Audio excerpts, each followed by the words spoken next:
Flat tire karma. Instant regret. My desk was strategically placed in the office close enough to the break room for easy access to coffee, far enough from the sales team's bullpen to avoid most of the drama. Mark, however, seemed to have a radar for my personal space, or rather my assigned parking spot. I work as an administrative assistant at a mid-sized marketing firm. Nothing glamorous, but it paid the bills, and usually it was relatively stress-free. Except for the parking. We had a parking garage attached to the building, a perk in the city, but spots were assigned based on seniority, and let's just say, sales performance. I'd been here for 5 years, diligently climbing the corporate ladder, while Mark, a recent hire with the sales team, had charmed his way into a better spot than mine simply by closing a few big deals. I wasn't bitter, not really, but I had earned my spot. The real issue was that Mark seemed to think my spot was a free-for-all. At least 3 times a week, I'd arrive to find his ridiculous sports car taking up residence in my designated space. I'd politely and then not so politely asked him to stop. I'd even left notes, laminated notes, because I thought maybe professionalism would do the trick. Nope.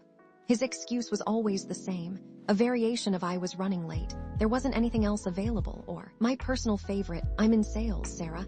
I have priorities, as if me handling all the paperwork that actually enabled those sales wasn't a priority. Brenda, my work wife and confidante, always had my back. Just get him towed, she'd say, rolling her eyes. Mr. Henderson will cover the cost. He's terrified of upsetting the sales team. But I'm not that confrontational. And honestly, I didn't want to cause a big scene. This morning was different. This morning, I had an appointment, a very important appointment. I'd been trying to get in to see a fertility specialist for months. This was it. The appointment I needed to start the process. I woke up early, skipped my usual workout to make sure I was on time. I even treated myself to a fancy latte. I pulled into the parking garage, feeling a knot of anxiety tighten in my stomach. I already knew what I would find. Yep, Mark's obnoxious car, gleaming under the fluorescent lights, was sitting pretty in my spot. I laid on the horn. A few seconds later, Mark sauntered out of the elevator, holding a coffee cup and looking supremely unbothered. "Morning, Sarah," he drawled, not a hint of apology in his voice. "Mark," I said, my voice shaking slightly, "you're in my spot. Again, and I really need it today." He shrugged. "Sorry, couldn't find anything else. Big day, you know, gotta close this deal." "Mark, this is important. I have a doctor's appointment." He actually laughed. "Doctor's appointment? What, are you dying or something?" That was it, the last straw. The culmination of weeks of his dismissive attitude and blatant disregard for my time and energy. My hands clenched, knuckles white. Just move your car, Mark," I managed to say, my voice dangerously low. "Look, I'm really busy. Just park somewhere else, okay? It's not the end of the world." He turned and started to walk towards the office entrance. I sat there for a minute, just staring at his retreating back, the red mist of anger clouding my vision. I was late. I was going to be late. I put the car in park, grabbed my phone, and called the doctor's office. After being on hold for 15 minutes, they told me that if I wasn't there within 10 minutes, they'd have to reschedule. The next available appointment, 3 months. 3 months. I hung up, feeling the tears prick at my eyes. He had no idea what that appointment meant to me. He didn't care. I finally found a spot on the top level, practically baking in the sun. By the time I made it to the office, I was a mess. Flustered, sweating, and utterly defeated. Brenda saw me and immediately pulled me into the break room. "What happened? You look like you've seen a ghost."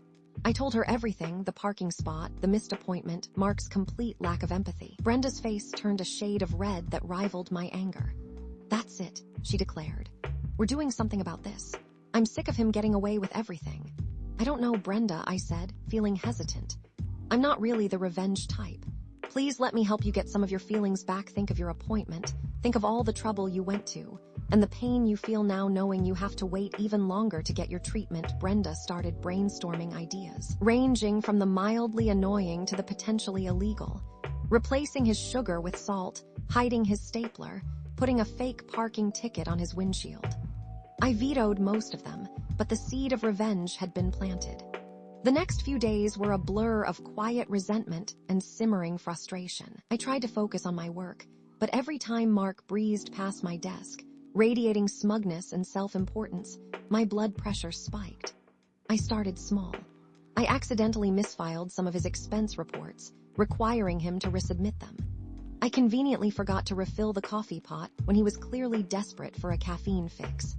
I even managed to jam the copier right as he was trying to print out an important presentation. These small acts of sabotage gave me a tiny bit of satisfaction, but they weren't enough.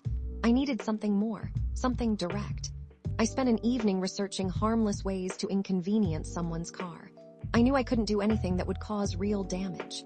I'm not a vandal, but a little annoyance, that was within my comfort zone. That's when I found it deflating a tire. Not completely flat, just enough to make it noticeable and inconvenient. Enough to make him late. Enough to maybe, just maybe, give him a taste of his own medicine. The next morning, I arrived at work early, armed with a small tire pressure gauge and a valve stem tool I bought online. I parked a few spaces away from Mark's car and casually walked past it, pretending to be on my phone. I glanced around, making sure no one was watching, and quickly knelt down next to his front tire. It took less than a minute. I unscrewed the valve stem cap, gently pressed the tool against the valve, and listened to the satisfying hiss of escaping air. I checked the pressure gauge to make sure I hadn't gone too far, then quickly replaced the cap and walked away, my heart pounding in my chest. I felt a surge of guilt, followed by an even stronger wave of triumph. I'd done it. I'd actually done it. I spent the next hour trying to act normal, but I couldn't stop glancing towards the parking garage entrance. I was a nervous wreck. Had he noticed? Was he furious? Was I going to get fired? Finally, around 9:30, I saw him. He stormed into the office, his face a mask of barely suppressed rage. His tie was askew, his hair was a mess, and his expensive suit was covered in dirt. "Where's Henderson?" He barked, ignoring the receptionist's greeting. I need to talk to him now. I pretended to be engrossed in my work, but I couldn't help but listen. "What's wrong, Mark?" Mr. Henderson asked, emerging from his office. "I had a flat tire," Mark sputtered. "A goddamn flat tire, this is unbelievable, I'm going to be late for the Peterson meeting, oh dear," Mr. Henderson said, sounding more annoyed than concerned. "Did you call roadside assistance?" "Of course. I called roadside assistance, but they're going to take forever and I don't even have a spare tire in that stupid car of mine. This is ridiculous." I risked a glance at Brenda, who was trying very hard not to laugh. I stifled a giggle myself. "Well, I'm sure we can figure something out," Mr. Henderson said, clearly trying to placate him. "Maybe someone can give you a ride to the meeting." "And what about my car?" Mark demanded. "It's just going to sit there in the parking garage." A sitting duck at that moment, one of the other sales guys, Tom, walked past. "Rough morning, Mark?" he asked, a hint of amusement in his voice. "Calm as a bitch, huh?" Mark glared at him. "What's that supposed to mean?" Tom just shrugged and walked away, leaving Mark sputtering with indignation. I saw the parking garage attendant approach Mark, offering to help. Mark dismissed the attendant with a wave of his hand. Later that morning, I overheard Mr. Henderson talking to Mark in his office. "Look, Mark," Mr. Henderson said, his voice firm. "I understand you're upset, but you need to be more careful about where you park. Sarah has complained about you parking in her spot multiple times. This wouldn't have happened if you were in your assigned space." I almost choked on my coffee. Mr. Henderson actually stood up to him. Mark's voice was barely audible. I didn't realize it was such a big deal. The rest of the day was blissfully quiet.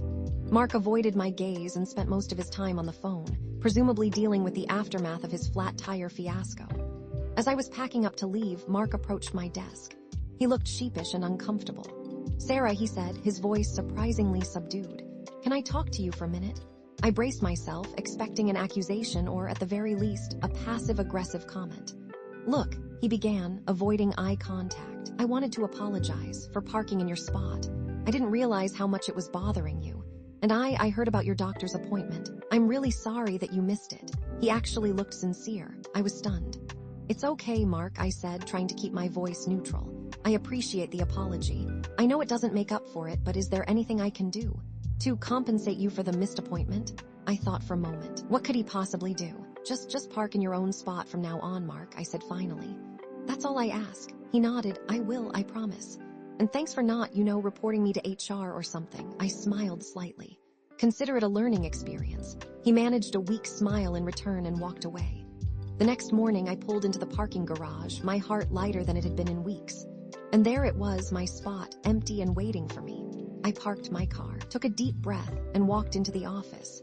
As I walked past Mark's parking spot, I saw that he was parked in his assigned space. His car had a new tire. I couldn't help but smile.